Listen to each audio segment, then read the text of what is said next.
So, welcome everybody. My name is Tara Ingalls, and I own Tingalls Graphic Design and Website Development. We are a 25-year-old marketing firm located in Fitchburg. So, today we are going to be talking about email marketing, and I'm going to give you some strategies and tips that I use in my own business and how I consult my clients as it pertains to this particular advertising medium. So first things first, there are some new people in the meeting that I have never met before. So I'm going to tell you a little bit about my firm.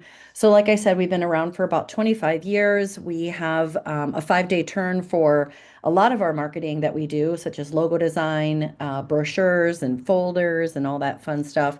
And then we also do website design, packaging, and today you're in a workshop. So we've worked with over 1,400 different small businesses and nonprofits. We're also a really great resource for companies that have a marketing person in-house, but they don't necessarily have graphic design skills or website design skills. We can kind of come right in and join your team and be a really great outsource partner for you. I just want to mention these are the last three of the six Munch and Learns that we had scheduled for the fall. So we've got one coming up on the 28th. I'm really excited about this one. It's bringing in a speaker to talk about SEO in the age of AI. So when you do a search now, you're probably noticing at the top of that search, there is now a sort of summary in kind of a friendly manner. So we're going to learn a little bit about what that means for your website and how you can still optimize your content accordingly. On the 7th of November, I'm going to talk more about social media, how to create a content calendar, how to deal with trolls, which I've been asked a lot about lately, and then also just a couple engagement hacks as it pertains to Facebook and Instagram are the two that I'm going to specifically talk about. But the algorithm has changed in Facebook, and you're probably noticing your engagement has really plummeted, and I'll tell you a little bit more about that. And then the last one is just a 20-minute, 20 to 30-minute on what do you need to start a new business? I get questions a lot when people are working on their business plans. What do I really need? And so I'm going to dive deep, not dive deep, I'm going to dive into what do you really need? What do you not need? So if you've got a friend, colleague, or you have your own kind of side hustle in the basement and you're looking at maybe making a go of it, this would be a good one for you to attend. So, really quick, if I could get a poll of where you guys are at in your in your journey as it pertains to email marketing. I know we've got a lot of different businesses on this call, but one is I haven't started at all. Two is, I'm using it, but I'm just looking for tips on how to make it maybe more stronger or more uh, get more engagement. And then third, you're just here for the coffee or lunch and you're pretty proficient. And in which case I will be reaching out to you and see if you have any other tips and tricks. But so you're mostly ones and twos. It's kind of what I expected. There's in an ever-changing marketing world, there's always things on the horizon to learn from. So I hope that those of you who are using it, you get a little something out of today. So, okay, so this is kind of what we're going to go over today. How to use branding and design in your layouts, how to build a content calendar, how to create catchy subject lines, what not to do with subject lines, and how to boost engagement with a smart strategy as it pertains to email marketing. So obviously the first thing, if you're a one, you need to select a platform. And even if you're a two and you've selected a platform, you may want to rethink the platform that you're on based on some information I'm going to give you today. There's lots of them out there. And these are the top six that ChatGPT said were the top four small business and nonprofit. It also gave me some pros and cons for each of them, which I thought was kind of interesting. And I might write a blog about that. But for the purpose of this tutorial and this workshop, I'm going to be talking mostly about constant contact. And these are the reasons why. So, let me get to my notes on this. So, when you're looking for a platform, you need one. Most people don't have access to illustration software or Photoshop, things like that. So, you're really going to want something that's kind of a drag and drop builder, maybe something that comes with some pre-existing templates that you can swap out with your branding and things like that. That was really important for most of our clients when they're trying to find a platform, is to find one that's really easy to copy, things like that. So, there's no coding required for this. And it's just a neat visual editor. Integrations and automations. So For me, for example, I have a WordPress website. We're going to be launching our new Squarespace website in about a month here, but we have a WordPress website right now, and we use a plugin called WP Forms. So all the forms on my website have the ability for people to opt into my newsletter, and that email account automatically populates to Constant Contact. So then that way I'm not having to remember before I send an email to go into those platforms, download that, and then, re-upload it into Constant Contact. So I really love that. Also, some of the automation tours, you can set up journeys for your clients. So let's say they sign up, you can have an automatic email be sent to you that or it's sent to them that will be like, welcome to, Tingles newsletter, where, we always strive to provide, value with our emails. If you ever have any topics that you'd love to see, blah, blah, blah. You can also do birthdays and things like that. So some of those automation tools is really great if you can find those in an email provider. You can do landing pages. So if you go to tingles.com and you download or you go to the bottom of our website, you can see right on there that you can subscribe to our newsletter, and that'll take you to a landing page that we've created that just takes that information, tells you a little bit about the newsletter and that kind of thing. You can also create forms right in your emails, which is really cool. Flexible pricing, Constant Contact starts at $12 a month. I think that's an annual, if you buy the annual package, you get $12 a month. If you scan this QR code, we actually partner with Constant Contact and you get 30 days for free. So you can take a look at that. Reporting is something that I look at usually quarterly. I usually send an email out every month, but being able to look at reporting to determine how many opens that I've had, how many unsubscribes I had, and then also look at the content itself. Who's engaging with that content? Are they clicking through to our website? Are they interested in what we're saying? And then, strong deliverability. I don't know much about the other platforms except for MailChimp, but you want to find an email program that is going to deliver your emails so they don't end up in spam. And that is something that I feel really strongly that Constant Contact has. So just a couple screenshots about Constant Contact. It's really cool because you can log in, create an account, and then you can kind of auto-populate it with all of your branding stuff. So your colors, your fonts, your logo, you can put in there. So this is sort of the template that we've built for Tingles when we did our rebrand last year. So it just makes things really easy as you're building out your template or building out your newsletter that it automatically remembers what your headline is. It automatically remembers what your body copy is. So just again, saving time, creating consistency, that kind of thing. So you'll set that up first, and then you can select a template or layout choice. Most of our clients, if they hire us to design their email, are going to give us the first month of content or the first email's content. So we're going to maybe not pick a template. We're going to build it as we go. And that's a very easy thing to do, again, with their drag and drop feature. But there are some little pre-built templates here that allow you to not have to think about that formatting. You can literally just plug and play here. Okay, so as far as content is concerned, content. Kelly, I realize that I only have half my presentation. If you grab it off the printer for me, that'd be awesome. All right, content strategy. So my strategy with email marketing is that you want to provide people with helpful information. It's going to perform better than if it's super salesy, like, save 15% on this, or really hard sells like, schedule an appointment, or things like that. You want to kind of date your prospects a little bit, and so that you'll earn their trust. So giving them valuable tips, stories, examples, stuff like that.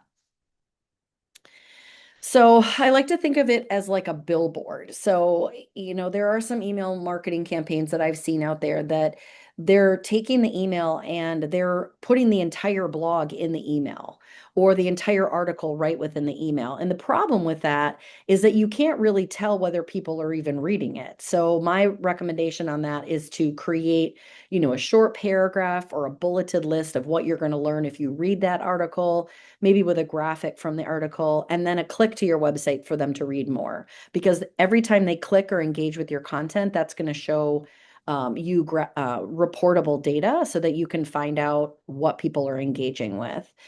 So more visuals, less text, bold, skimmable headlines, short paragraphs, always link to your website for more information, again, so you can, or your social media or wherever you're wanting to get people to go. And then obviously monitoring your reports and repeating what's working. That's really important. Hey, Callie, can you grab my slides off the printer? Okay, sorry about that. All right, so here is Tara's or Tingle's an example of one of our emails. Obviously, this would flow down and this would flow down long on an email. But these are sort of the three sections of content that we typically provide in our email marketing. So we've got a nice strong banner there that's got our logo. It's got our anniversary bug that we are celebrating 25 years. And then the first article is something newsy, event an event based, maybe a frequently asked question, something about the company. And then we have a design showcase. So we're always showcasing our clients, their work, trying to give them a little bit of love out there on our email marketing. And then we have like a from the blog, which is going to showcase any tips and tricks that we've put out into our blog. To try to just, again, getting people to engage with, oh, are they interested in our blogs or are they interested in our news, that kind of thing. So this is an example of one of the months that we recently ran for Tingles. I've got another one here. So this is J. Henry. We did not design this, but it is gorgeous, I have to say. It really matches their website really well. Their branding is really solid. We did do the logo in the bottle and stuff like that, but really, really gorgeous email. I love actually right at the top that they have their socials, so you can just click. This is a constant contact email. They always have like a really beautiful product shot of some sort. Then they have their events. They have a featured cocktail, which I love because I'm not a huge bourbon drinker, but I will drink it in a cocktail. And then again, at the bottom, they've got their reward yourself, which is their tagline, and then their contact information. So every email looks similar to this and kind of brands it. So when you get it in your inbox, you're like, oh yeah, that's Jay Henry. I know that. It's called the Bourbon Press.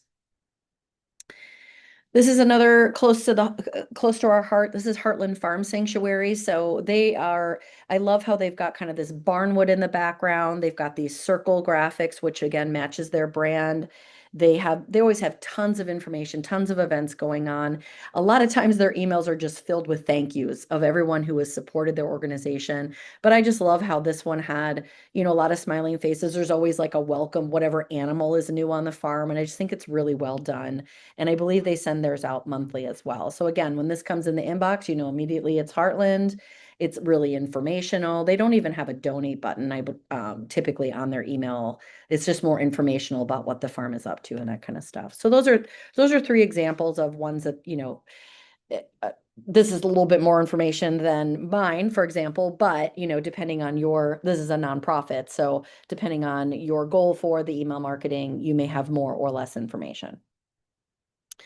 So, and if you're like, oh, Tara, I don't even know what I would even, write about. So, these are 20 ideas for you. And again, I'll send the slide deck out to everyone that's on this call. So don't worry about writing all this down or trying to capture it. But I did put stars next to ones that I think are things that our clients have been interested when it comes to, like, if you're a service-based business like Tingles is, people love to see, things in production or a behind the scenes or how things are made, things like that. And you can't put video in email marketing, but you can put a screenshot of the YouTube video and then link it to the YouTube video. So if you want to, or a Facebook post or something like that, if you have some video. But I thought this might be helpful to people that are like, I don't know what to talk about, so this gives you a couple ideas. So in addition to this, I thought I would actually give you a small business 3-month calendar and then an example of a nonprofit calendar. So, if you're a new business or a small business, or honestly, even if your email list has grown and you haven't done just a general who we are and what we do kind of email, doing an introduction to your business and what sets you apart, I think that's really important to remind people why they're clients or why they should become a client, things like that. Answer the top 5 frequently asked questions, and then maybe putting in a visit a website or a schedule to chat, and that's it. Not even going far into adding products and services. It's just a, hey, we're now emailing you and we're here, and you can expect this monthly or whatever that looks like. Month two would be highlighting a client success story or a before and after or a testimonial, like getting in some social proof that you guys are good and you do what you say you're going to do and that kind of thing. Maybe sharing three quick tips to solve a common problem that you have encountered in your business. And then maybe a call to action is maybe those quick trips, there's a teaser and it clicks to their website so that you can tell whether or not people are interested in that tip. And then the third would be, create some excitement, show behind the scenes or a team outing or something fun. I find that anytime I post pictures of our team, we get a lot of engagement from that. Especially if I'm like, click here for more photos or something like that. Kind of like Facebook. Facebook wants to see faces. And I think the more you can put physical people out into your marketing or team members in your marketing, it's so much stronger than using any kind of stock. And then the third month, or the third month, and then maybe tease an upcoming product, an event that you have going on, and then maybe, follow us on social media is your ask for that month. So on the nonprofit side, it's going to be a little bit different, obviously, right? Because you have a little bit different target audience there. You might be targeting volunteers, donors, so sharing your mission, your vision, maybe showing how your impact has been thus far, spotlighting a volunteer, member, and then a call to action of some sort. So visiting the website and then inspiring action. So maybe again, highlighting a recent success story or community project, use a donor testimonial, and then maybe you can start asking for donations or event registrations, things like that. And then the third, maybe a strengthened community one, promoting an upcoming event, sharing behind the scenes, etc. So that is how I build Tingle's calendar, and I usually do it quarterly. So I usually do 3 months at a time, review what's worked, what's not worked, or what didn't get any clicks, and then obviously tweak and move forward with that. If you do an entire 12-month calendar, that's fine. I typically do 12 months from a standpoint of highlighting a certain product or service every month. I don't like to talk about logos for 6 months in a row. I'll talk about logos once a month and then websites the next month and then maybe nonprofit marketing the third month. And then that way the rest of the content kind of flows with that. So my design showcase is going to be about a logo that we've done, and then maybe my blog is going to be tips about logo design. And the content calendar honestly just writes itself. And if you refer back to that slide of the 20 different things, maybe you include a frequently asked question about logo design that month as well. So hopefully this is helpful for you as you're kind of like building out your content calendar. So as far as subject lines are concerned, 47%, so I got these stats from HubSpot. 47% of people say that they open emails based solely on the subject line. So there is a lot of weight when it comes to subject lines. And I don't know about you, but I'm going to show you some doozies coming up here that I was like, are you kidding? Like, who would click on that? So you have 3 seconds to stand out. That's not a lot of time. As people are skimming to determine what's important and what's not, you have 3 seconds to like pique their interest and create some curiosity. And the average inbox sees 120 emails per day. And I was like, wow, that's average. I see a lot more than that. But it just goes to show you that in a lot of in the average, this is average like in all industries, but 120 emails per day, that's a lot. So how can you stand out? And if they're using Gmail, for example, Gmail automatically sorts out email promotions into a separate promotions tab. So whether or not they're even checking that on a daily basis is probably unlikely. So if they're checking it monthly or trying to clear it out or whatever, again, you need that subject line to really jump out at people.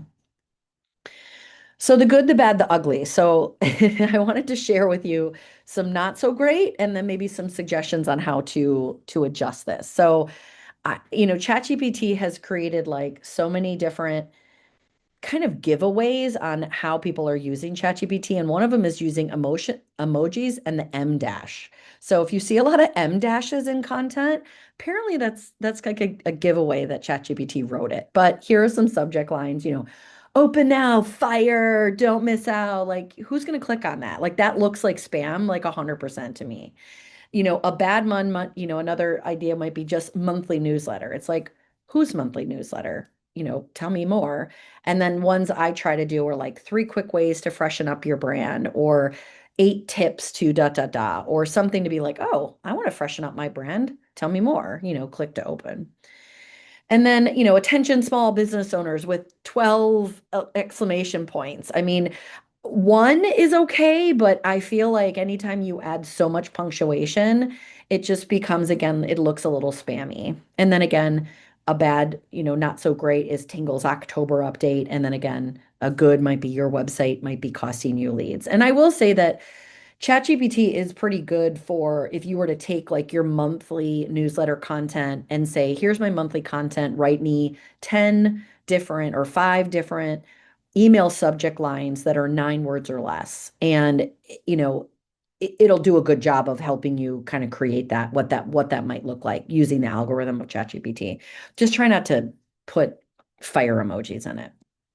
So some tips on subject lines: be clear, don't be clever. Sometimes clever can not come across correctly, especially if there might be a user that's English as a second language and using the English language is just not always great when it comes to using puns or being clever. Curiosity is always going to beat out clickbait. So again, putting in something that maybe your frequently asked questions has determined a question you get all the time is a really great subject line for maybe one of your articles in your email. Keeping it under 9 words, I don't know. That's something that I've always tried to do is the shorter the better, but not too short. So I would say maybe keep it under 9 words, but at least 5 to 9 or something like that. And then Constant Contact lets you do A/B testing, which is kind of cool. So you can put different subject lines in and then see if your open rate is higher using maybe one with a question and then maybe one with a statement or whatever. And then avoid using all caps and, like I said, excessive punctuation. It's too much. So I get this question a lot too. It's, how do I know if my email marketing is working? And honestly, the open rates is going to be a really good giveaway. Let me get to my notes on this slide. Um, what I love about email marketing is that everything is digital and everything is reportable. And if you get a good reputable email program, it's going to tell you these statistics. So open rate, if you're getting about 15 to 20% open rate, that's considered good. Anything north of 20% is considered better than normal. So that's a good benchmark to determine how, if people are engaging with at least opening it. The click rate, that obviously has to pertain to whether or not you have clickable content. If right now you're putting an entire article in your blog and there's nothing for them to do or to engage with your content, your click rate's probably going to be pretty low. Click rate is much lower if the good is considered 5%. If they're engaging, if the 20% of people engage 5%, that's considered pretty good. If you're seeing unsubscribes, like sometimes I'm just like, wow, they're a brand new client. Why would they unsubscribe to my content? It's worth a conversation. It's worth asking, did you find my email not informative? Were you turned off by content? Something like that. I mean, the worst they can do is not answer you. But I have had people reach out to me and say, why did you unsubscribe? And, just be honest if that happens. But I don't think it's often, it might also be a clue that your content's just really not hitting the mark, or the problem is they once they unsubscribe, you can't get them back. It's really difficult to get them to come back. But maybe it also means you're emailing too frequently. I'm not sure, but I think a certain number of unsubscribes is normal because they may just not be interested. But replies, like whenever I send out a Tingles email, ultimately I get a bunch of replies of people are like, oh my gosh, tell me more about, this, or I've been meaning to email you about getting more business cards. I feel like it's that top of mind awareness that people are like, oh yeah, Tingles is in my inbox and it's a monthly thing. It's just another really great way of keeping that top of mind awareness. And even without having any click through content, if they're replying to your email, make sure you're answering those really timely because they're at their computers literally dealing or managing your content or reviewing your content right then. And then, website traffic. So you can actually look in your analytics if you have Google Analytics and see whether or not people are visiting you through your Constant Contact links. Like every time you add a link, it's kind of hard coded to have Constant Contact as part of that link. So it'll tell you whether or not people are clicking through, even if you don't go to the Constant Contact and read it. But basically, over time, I would look for patterns, look for what topics are getting clicks, what days get the best opens. I don't know. Tuesdays and Thursdays typically are usually the days that I send mine out, but that's not a best rule of thumb. Don't send it on a Friday afternoon and don't send it on a Monday morning. I don't know. That's just me. I don't want to read a lot on. I'm already overloaded being on a Monday and I'm ready to out the door on a Friday. So maybe don't send it those days. But if your target is people that work that are consumers and they're home on the weekends, maybe you target on the weekends. I don't know. It kind of depends on who your target is.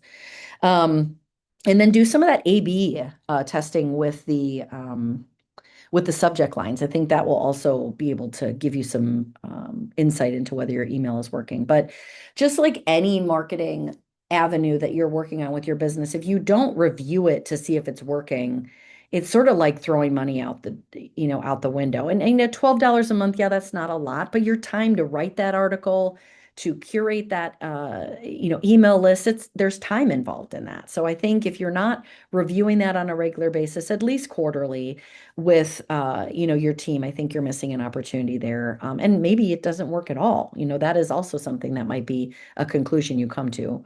And then that way you can save time and money, that. Um, all right. So quick recap. I know I'm early, but I'm kind of going to leave it open for questions. So keeping it simple, one message, one goal, one clear call to action. Design the theme. Oh, got a typo there, but design the theme to feel like you. Use your voice, your visuals, your tone. The more authentic you are, I feel like the more it's going to connect with the right target audience. Like Tingles is a little goofy. I'm a little goofy. And so I like to write my content to be really friendly, and I use emojis sometimes in my blogs. That's just who I am, and that's the type of people I like to work with. So make it feel like you, and then measure what matters. Track your opens, clicks, and replies, and then repeat, whatever's working. So I hope you found that valuable today. I am happy to stay on the call. That's all I have for you today. If you would, before you leave, maybe drop in the chat one thing that was your key takeaway. I always love knowing what resonated with people, but I'm happy to open it for questions if anyone wants to come online.